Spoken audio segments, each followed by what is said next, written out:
میرے آقا حجرہ عائشہ میں تشریف لائے، ایک روٹی کا ٹکڑا زمین پہ پڑا ہوا تھا، آقا نے اس ٹکڑے کو اٹھایا، صاف کیا، آقا نے تناول فرما لیا، اس کے بعد ارشاد فرمایا عائشہ رزق کی بے حرمتی نہ کیا کرو، اللہ نے جس قوم سے رزق چھینا ہے دوبارہ اس قوم کو رزق عطا نہیں فرمایا ہے۔ میرے عزیزوں، آج ہم جو اتنی لمبی چوڑی بارات لے کر کے جاتے ہیں اور وہ باراتی جو کھانے کی برائی کرتے ہیں، کوئی کہتا ہے قورمے میں مزہ نہیں آیا، کوئی کہتا ہے تندور اچھے نہیں لگے، کوئی کہتا ہے زردے میں میوہ کم پڑی ہوئی تھی، یہ کھانے کا حال ہے۔ اللہ اکبر، نبی کی حدیث یہاں کیا ہے؟ پیغمبر اسلام فرماتے ہیں کھانے میں عیب نہ نکالو، اچھا لگے تو کھا لو، اچھا نہ لگے تو مت کھاؤ، کھانے میں عیب نہ نکالو۔ آج ہم مہمانی میں جاتے ہیں تو زور زور سے بول دیتے ہیں کہ کھانے میں مزہ نہیں آیا، کھانا اچھا نہیں بنا۔ ان عورتوں سے پوچھو جو صبح سے لگ جاتی ہیں کچن کے اندر، ان سے پوچھو کہ جو پوری گرمی میں کھانا بنا کر کے مہمانوں کے لیے تیار کرتی ہیں، کیا بیتی ہوگی ان کے دل پہ جب کھانے میں عیب نکالا جاتا ہے۔ اسی لیے میرے آقا نے فرمایا کھانے میں عیب نہ نکالو، اچھا لگے تو کھا لو، اچھا نہ لگے تو مت کھاؤ۔ امام عشق و محبت کے بارے میں نے اپنے ایک عالم صاحب سے سنا کہ امام عشق و محبت اعلیٰ حضرت کے سامنے ایک دن دسترخوان پہ سلاد لا کر کے رکھی گئی تو آپ نے سلاد میں سے کچھ اٹھا کر کے کھایا، اس کے بعد پورا پیالہ اپنے آگے رکھ لیا، تمام سلاد کھا گئے، کھیرا یا ککڑی رہی ہوگی تمام کھا گئے اعلیٰ حضرت۔ خادم نے یہ معمول کے خلاف دیکھا، جب کھانا آپ نے تناول کر لیا تو پوچھا حضرت ایک بات آپ سے معلوم کروں؟ کہا پوچھو۔ کہا حضرت آج آپ نے جو کھانا کھایا تو اس کو میں نے خلاف عادت دیکھا، آج آپ نے سلاد کھائی اور تمام کھا گئے، آپ اتنی تو سلاد نہیں کھاتے۔ تو اعلیٰ حضرت جواب دیتے ہیں، کہتے ہیں جب میں نے پہلا کھیرا یا ککڑی اٹھا کر کے کھا کے دیکھا تو وہ کڑوا نکلا، میں نے سوچا اور لوگوں کے پاس جائے گا تو وہ کڑوا کڑوا کہہ کے اس میں عیب نکالیں گے، اس لیے میں تمام کھا گیا تاکہ کوئی عیب نہ نکالے۔ اللہ اکبر، یہ ہے ہمارے بزرگوں کا طریقہ، یہ ہے ہمارے بزرگوں کی شان۔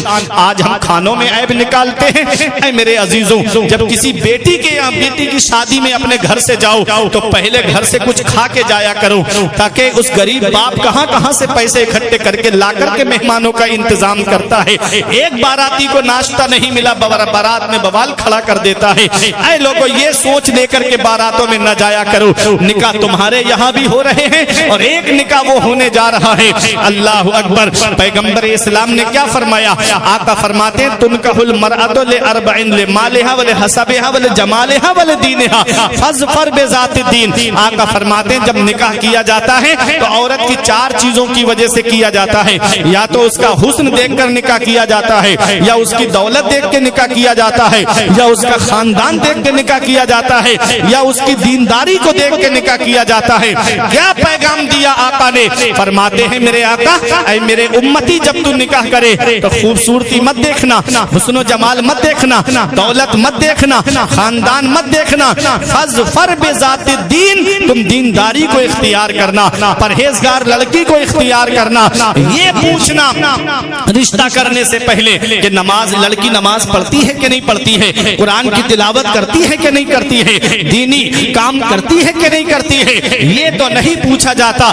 جہیز کی لمبی لمبی ڈیمانڈوں کے بارے میں بہت جلدی آدمی بولنے لگتا ہے۔ ایک نکاح ہمارے یہاں ہوتا ہے اور ایک نکاح وہ ہونے جا رہا ہے۔ حضرت عبداللہ سومئی کہتے ہیں بیٹا ابو صالح تمہیں میری بیٹی سے نکاح کرنا پڑے گا، مگر سنو پیروں سے لنگڑی ہے، ہاتھوں سے لنجی ہے، آنکھوں سے اندھی ہے، کانوں سے بہری ہے، زبان سے گنگی ہے، کیا تمہیں یہ رشتہ منظور ہے؟ کہتے ہیں اس کے بعد آپ مجھے معاف تو کر دیں گے نا؟ کہا ہاں معاف کر دوں گا۔ کہا ٹھیک ہے میں نکاح کرنے کے لیے تیار ہوں۔ اسی مجلس میں نکاح ہو گیا، اور جب نکاح ہونے کے بعد میں جب شام کو حضرت ابو صالح موسیٰ جنگی دوست کمرے کے اندر گئے تو دیکھا ایک حسین و جمیل دلہن کمرے کے اندر بیٹھی ہیں، فوراً واپس آ گئے، بزرگ چہرے پر فکر کے آثار دیکھ کے کہا بیٹا کیا بات؟ کہا جس کمرے میں آپ نے مجھے بھیجا اس میں ایک صحیح و سالم لڑکی بیٹھی ہوئی ہے، جو باتیں آپ نے بتائی تھی وہ اس کے اندر نہیں پائی جاتی ہے۔ کہا بیٹا میری بات کا مطلب تو سمجھو، سمجھو میں نے پیروں سے لنگڑی اس لیے کہا آج تک میری بیٹی نے میری اجازت کے بغیر قدم گھر سے باہر نہیں نکالا. میں نے ہاتھوں سے لنجی اس لیے کہا آج تک میری بیٹی نے کوئی حرام مال کو ہاتھ نہیں لگایا ہے. میں نے آنکھوں سے اندھی اس لیے کہا آج تک میری بیٹی نے کسی غیر محرم کو نہیں دیکھا ہے. میں نے کانوں سے بہری اس لیے کہا آج تک میری بیٹی نے کوئی فحش بات اپنے کانوں سے نہیں سنی ہے. میں نے زبان سے گنگی اس لیے کہا آج تک میری بیٹی نے اپنی زبان سے کبھی جھوٹ نہیں بولا ہے. اے پہاسو والو باپ اتنا نیک ہے کہ ایک سیب کے لیے کئی سال باپ کی رکھوالی کرے, راتوں میں اٹھ کر کے تہجد پڑھے, دن کو روزہ رکھے. باپ جب تقوی والا ہے اور ماں کی شان یہ ہے جس نے کبھی جھوٹ نہیں بولا, کبھی حرام مال کو ہاتھ نہیں لگایا, تو اس کے شکم سے جو بیٹا دنیا میں آیا اسی بیٹے کو دنیا قطب ربانی کے نام سے جانتی ہے, محبوب سبحانی کے نام سے جانتی ہے, پیر لسانی کے نام سے جانتی ہے. اسی کو دنیا سیدنا شیخ محی الدین عبد القادر جیلانی کے نام سے جانتی ہے, جن کی عظمت کو بیان کرتے ہوئے میرا ایمان کہتا ہے واہ کیا مرتبہ, اے غوث ہے بالا تیرا, اونچے اونچوں کے سروں سے قدم آلا تیرا, سر بھلا کیا کوئی جانے کے ہے کیسا تیرا, اولیاء ملتے ہیں آنکھیں وہ ہے تلوا تیرا. نعرہ تکبیر, نعرہ رسالت, فیضان غوث الورا, مسلک اعلی حضرت, نعرہ تکبیر, نعرہ رسالت. کون غوث اعظم؟ باپ تقوی والا, ماں متقیہ, تو بیٹا پہلے ہی دن سے روزہ رکھتا ہوا آیا. شان دیکھیں کون غوث اعظم. آج کرامت نہیں بتاؤں گا غوث اعظم کی آپ کو, پورا مہینہ آپ کرامتیں سنیں گے علامہ صاحب سے, امام صاحب سے, جمعے میں اور میلاد شریف کے ذریعے. آج میں یہ آپ کو بتانے آیا ہوں کہ سرکار غوث اعظم کو یہ مقام و مرتبہ ملا کیسے. سرکار غوث اعظم نے 18 سال تک قصبہ جیلان کے قرب و جوار میں تعلیم حاصل کی. 18 سال. ماں کی عمر 78 سال, غوث اعظم کی عمر 18 سال. ماں کی عمر 60 سال کی تھی تب غوث اعظم پیدا ہوئے. 60 سال کی عمر میں اس وقت عورت اولاد کی طرف سے مایوس ہو جاتی ہے. وہ اللہ ہے جو ویرانے میں گلشن کھلا دیتا ہے, وہ اللہ ہے جو پتھر کے اندر سے پودا نکال دیتا ہے, وہ اللہ ہے. حضرت ابراہیم علیہ السلام کے گھر میں حضرت اسحاق علیہ السلام کی ولادت کب ہوئی؟ خود حضرت سارہ کا بیان قرآن کے اندر آیا ہے کہ میں بوڑھی ہو گئی, میرے شوہر کے بال سفید پڑ گئے, اب میرے یہاں پر بچہ ہوگا. تو فرشتوں نے کہا بی بی اس بات پہ تعجب کر رہی ہو کہ تم بوڑھی ہو گئی؟ اللہ رب العزت نے تب انسان کو پیدا کیا جب کچھ بھی نہیں تھا, وہ اللہ ہے. حضرت زکریہ علیہ السلام نے کہا کہ میرے بال سفید پڑ گئے, میں بوڑھا ہو گیا, اب میرے گھر میں ولادت ہوگی. اللہ نے حضرت یحییٰ علیہ السلام کی بشارت دی. سبحان اللہ. اللہ کی رحمت سے مایوس نہیں ہونا چاہیے. اللہ کی رحمت بہانہ ڈھونڈتی ہے, اللہ کو راضی کرو, اللہ دے گا. جب یہ الٹرا ساؤنڈ نہیں تھے, مشینیں نہیں تھیں, اتنی جانچیں نہیں تھی, تب بھی تو بچے پیدا ہوتے تھے. کون دیتا تھا؟ اللہ. اس رب کی بارگاہ میں راتوں میں اٹھ کر کے آنسو بہاؤ, وہ رب راضی ہو گیا, اللہ گھر میں خوشیاں بھر دے گا. غوث اعظم اپنی ماں کے پاس آئے, 18 سال کی عمر ہے. کیا کہا؟ امی آپ مجھے اللہ کے لیے ہبہ کر دیجیے, مجھے اللہ کے لیے چھوڑ دیجیے, میں مزید حصول علم کے لیے بغداد جانا چاہتا ہوں. یہاں پہنچ کے ایک بات آپ کو بتاتا ہوں, بہت اہم ہے. آج کچھ لوگ یہ کہتے ہیں نا مولویوں کا راستہ اور ہے, پیروں کا راستہ اور ہے. بولتے ہیں کہ نہیں بولتے؟ ایک کلپ بھی آئی ہمارے سامنے, وہ کہہ رہے تھے مولویوں کی تاریخ ہے کتنے سال کی, کتنے سال کی تاریخ ہے؟ 100 سال, 200 سال, 300, 400 سال. اور پیروں کی, ولیوں کی, صوفیوں کی, قلندروں کی تاریخ 1200 سال پرانی ہے. یہ صاحب کی کلپ موجود ہے سوشل میڈیا پہ, آپ دیکھ سکتے ہو, میرے پاس بھی محفوظ ہے. میں آپ سے پوچھنا چاہتا ہوں, کیا غوث اعظم عالم نہیں ہے؟ کیا سرکار غریب نواز عالم نہیں ہے؟ کیا صابر پاک عالم نہیں ہے؟ کیا مخدوم پاک عالم نہیں ہے؟ ارے کیا مدار پاک عالم نہیں ہے؟ اللہ رب العزت کسی جاہل کو ولی نہیں بناتا ہے، بے شک ولایت اسے دیتا ہے، پہلے اس کو علم عطا فرماتا ہے۔ وہ علم چاہے وہ درسگاہ میں جا کے استاد سے حاصل کرے یا اللہ اس کے دل میں باتیں ڈالے، بے شک اللہ عطا فرمائے۔ میرے عزیزوں، سرکار غوث اعظم پیرانے پیر ہیں، روشن ضمیر ہیں، ولیوں کے سردار ہیں، پھر بھی مدرسہ پڑھنے گئے۔ یہ ان جاہل پیروں کے منہ پہ تماچا ہے جو کہتے ہیں پیروں کا راستہ اور ہے، مولویوں کا راستہ اور ہے۔ تب تک کوئی ولی بنتا ہی نہیں ہے جب تک عالم نہیں بن جاتا ہے، جب تک اللہ اسے علم نہیں عطا فرما دیتا ہے۔ اے میرے عزیزوں، سرکار غوث اعظم 18 سال کی عمر میں بغداد پڑھنے جا رہے ہیں۔ ماں نے یہ نہیں کہا بیٹا بڑھاپے میں مجھے چھوڑ کے جا رہا ہے، جب مجھے تیری سپورٹ کی ضرورت ہے، جب مجھے تیرے سہارے کی ضرورت ہے۔ جب ماں باپ بڑھاپے میں پہنچ جاتے ہیں تو انہیں اولاد کی سپورٹ کی ضرورت ہوتی ہے، اولاد کے سہارے کی ضرورت ہوتی ہے۔ جیسے باپ اپنی اولاد کو انگلی پکڑ کے چلنا سکھاتا ہے، ایسے جب وہ بڑھاپے میں پہنچتے ہیں تو وہ چاہتے ہیں میری اولاد میرے پاس بیٹھ کے مجھ سے باتیں کرتی، میری اولاد میرے پاس بیٹھ کے مجھ سے گفتگو کرتی۔ اور بیٹا ہے کہ موبائل میں لگا رہے گا، باپ بیٹھا ہے چارپائی پہ، بیٹا بیٹھا ہے، بیٹا موبائل چلاتا رہے گا، باپ سے بات کرنے تک کی توفیق نہیں ہوتی۔ بیٹا ہے موبائل میں لگا رہے گا، ماں سے بات کرنے تک کی توفیق نہیں ہوتی۔ یاد رکھنا نوجوانوں، ایک دن ایسا آئے گا کہ موبائل ہوگا لیکن باپ نہیں ہوگا، موبائل ہوگا لیکن ماں نہیں ہوگی تمہارے پاس میں۔ پھر تم تلاش کرتے ہوئے پھرو گے کہ کوئی مجھے سچے دل سے دعا دے دیتا، کوئی میرے کاروبار کے لیے دعا کر دیتا۔ آج جس دور میں ہم جی رہے ہیں، اللہ ماشاءاللہ کچھ لوگ ہیں جو ماں باپ کی قدر کرتے ہیں اور کچھ لوگ وہ ہیں جو اپنے ماں باپ کی عزت نہیں کرتے، اپنے ماں باپ کی قدر نہیں کرتے۔ کتنے ماں باپ گھروں میں آنسو بہا رہے ہیں، کاش میری اولاد مجھ سے بات کر لیتی۔ وہ تم نے دیکھا ہوگا نا کہ ایک بوڑھا باپ موبائل لے کر کے موبائل سنبھالنے والے کی دکان پہ گیا، کہتا ہے کہ دیکھو میرے موبائل میں خرابی کیا ہے۔ اس نے دیکھا، کہا دکاندار نے موبائل تو بالکل ٹھیک ہے، پھر کہتا ہے میرے بیٹوں کا فون کیوں نہیں آتا، میرے بیٹوں کی کال کیوں نہیں آتی۔ بیٹا ہے کہ اپنی زندگی میں لگا ہوا ہے، بیٹا ہے کہ اپنی زندگی میں مشغول ہے۔ یاد رکھنا باپ اللہ کی بہت بڑی نعمت ہے۔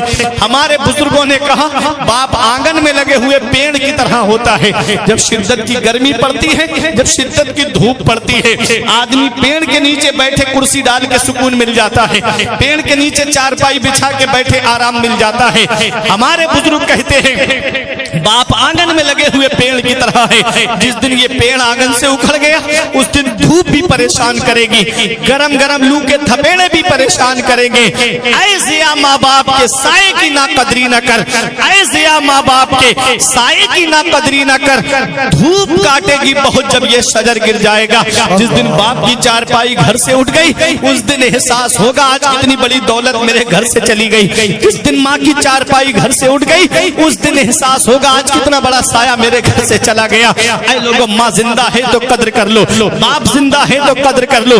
آج کا نوجوان کہتا ہے میرے باپ نے میرے لیے کیا کیا ہے، یہ مکان میں نے اپنی محنت سے بنایا، یہ پلاٹ میں نے اپنی محنت سے پیسے جمع کر کے خریدا، میرے باپ نے میرے لیے کیا کیا ہے۔ ارے جب تمہیں چلنا نہیں آتا تھا تو باپ نے انگلی پکڑ کے چلنا سکھایا، جب تجھے کھانا نہیں آتا تھا تو ماں نے چھوٹے چھوٹے لقمے تیرے منہ میں رکھ کے تجھ کو کھانا سکھایا۔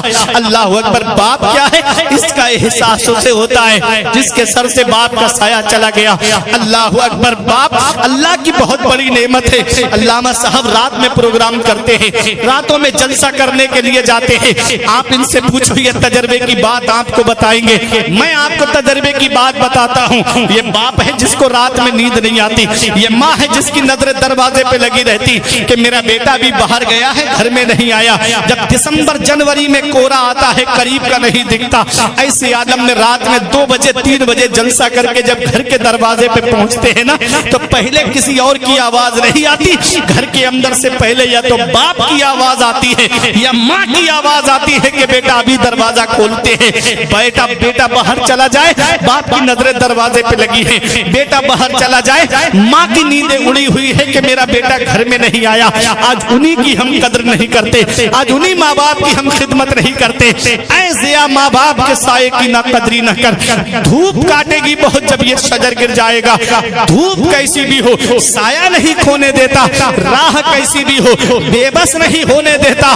بیچ کے اپنا لہو چاہے وہ روٹی لائے, باپ اولاد کو بھوکا نہیں سونے دیتا. باپ کیا نہیں کرتا اپنی اولاد کے لیے, باپ کون سی قربانی نہیں دیتا اپنی اولاد کے لیے. کبھی لگے میرے باپ نے میرے لیے کیا کیا ہے تو چلے جایا کرو پہاسو میں مین چوراہے کی طرف, چلے جایا کرو گنور میں چوراہے کی طرف, چلے جایا کرو علی گڑھ میں مین چوراہوں کی طرف. وہاں رات کے 2 بجے 3 بجے کوئی آٹو رکشہ چلا رہا ہے, کوئی 4 ویلر لے کر کے کھڑا ہے, کوئی بس لے کر کے کھڑا ہے, ارے کوئی رات میں ٹرک چلا رہا ہے. یہ ایک باپ ہی تو ہے جو جان ہتھیلی پہ لے کر کے روڈ پہ چل رہا ہے, جو سوچتا ہے 4 پیسے جمع ہو جائیں گے, میری اولاد کے خرچے میں کام آئیں گے, میری اولاد کی پڑھائی میں کام آئیں گے. ارے یہ دلی کمانے جانے والا ایک باپ ہے, یہ ممبئی کمانے جانے والا ایک باپ ہے, یہ بنگلور کمانے جانے والا ایک باپ ہے, یہ حیدرآباد کمانے جانے والا ایک باپ ہے, یہ 3-3 سال کے لیے سعودی کمانے جانے والا ایک باپ ہے. باپ کیا نہیں کرتا اپنی اولاد کے لیے, باپ کون سی قربانی نہیں دیتا اپنی اولاد کے لیے. وہ اولاد کیا جانے جسے موبائل چلانے سے فرصت نہیں ملتی, جسے واٹس ایپ دیکھنے سے فرصت نہیں ملتی, جسے انسٹا چلانے سے فرصت نہیں ملتی, جسے یوٹیوب پہ گندی فلمیں دیکھنے سے فرصت نہیں ملتی. وہ کیا جانے میرے باپ نے کتنی قربانیاں دی ہے, وہ کیا جانے میرے باپ نے کتنی راتیں میرے سرہانے بیٹھ کر کے گزاری ہے. یاد رکھنا نوجوانوں, ہر چیز گوگل پہ نہیں ملے گی, ہر چیز سوشل میڈیا پہ نہیں ملے گی. کچھ زندگی جینے کے طریقے ماں باپ کے پاس بیٹھنے سے ملتے ہیں, کچھ زندگی جینے کے طریقے ماں باپ کے پاس بیٹھنے سے آتے ہیں. اس کا پتہ تب چلتا ہے باپ کیا ہے, اس کا پتہ تب چلتا ہے جب آدمی خود باپ بنتا ہے, جب خود کی اولاد ہوتی ہے نا تب پتہ چلتا ہے کہ باپ کیا ہوتا ہے. آج ہماری اولاد کی رات میں طبیعت خراب ہو جائے, ہم پہاسو کے ڈاکٹروں کے گھروں کے چکر لگائیں گے, یہاں فائدہ نہیں ہوا مراد آباد لے کر جائیں گے, وہاں فائدہ نہیں ہوا علی گڑھ لے کر کے جائیں گے, وہاں فائدہ نہیں ہوا دلی ایمس وغیرہ میں لے کر جائیں گے. کیا کہتے ہو ڈاکٹر صاحب, زمین بکے تو بک جائے, مکان بکے تو بک جائے, پراپرٹی چلی جائے, مگر میری اولاد کو کچھ نہیں ہونا چاہیے. آج ہماری اولاد بیمار پڑی, ہم پریشان ہو گئے, ہماری اولاد کو تکلیف ہوئی, ہماری نیندیں اڑ گئی. ذرا سوچو بچپن میں جب ہم بیمار پڑے تھے تو یہی ہمارا بوڑھا باپ ہے جس کی کھانسی اچھی نہیں لگتی, یہی بوڑھی ماں ہے جس کا بولنا اچھا نہیں لگتا, باپ کے پیروں میں چپل نہیں ہوتی لیکن ڈاکٹر کے پاس لے کر گیا. ماں نے سردی میں اپنی چادر اپنی اولاد کو اڑا دی, خود سردی میں ٹھٹرتی رہی مگر بیٹے کو سردی نہیں لگنے دی. 4 پیسے کیا آ گئے, تھوڑی سی دولت کیا آ گئی, ماں باپ کا بستر گھر سے باہر کر دیا, خود کے کمرے میں کولر چل رہا ہے, خود کے کمرے میں اے سی چل رہی ہے, اور ماں باپ ہیں کہ تینوں میں رہ کے زندگی گزار رہے, ماں باپ ہے کہ جھوپڑیوں میں رہ کے زندگی گزار رہے, ماں باپ ہے کہ اولڈ ایج ہوم میں رہ کر کے زندگی گزار رہے. کیا اس دن کے لیے باپ نے اولاد کے لیے عالموں کے گھروں کے چکر لگائے تھے, کیا اس دن کے لیے پیروں سے دعائیں کرائی تھی, کیا اس دن کے لیے ماں باپ نے کہ جب وہ بڑھاپے میں پہنچے تو اولاد ماں باپ کا سہارا چھوڑ دے, جب وہ بڑھاپے میں پہنچے تو اولاد ماں باپ سے دور ہو جائے.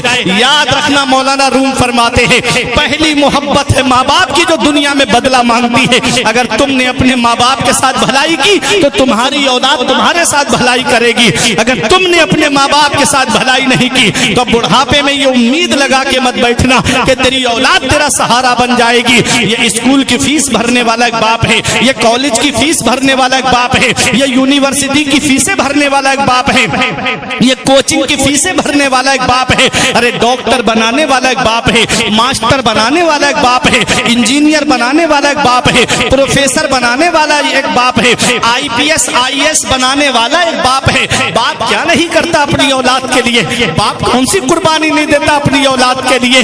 اس وقت کے بارے میں تو سوچا بھی نہ تھا, بیٹوں سے بڑھاپے میں ہوئی ختم رسائی, گھر بار تو بانٹ لیے شوق سے فرقان, حصے میں کسی کے مگر ماں نہیں آئی. وقت ٹھکرا دے گا ایک دن میری ساری یہ قربانیاں, دامن امید میں فقط ناکامیاں رہ جائیں گی. شادیوں کے بعد بیٹے تو الگ ہو جائیں گے, باپ کے ہاتھوں میں فقط بیساکھیاں رہ جائیں گی. بڑھاپا کیا جوانی کیا یہ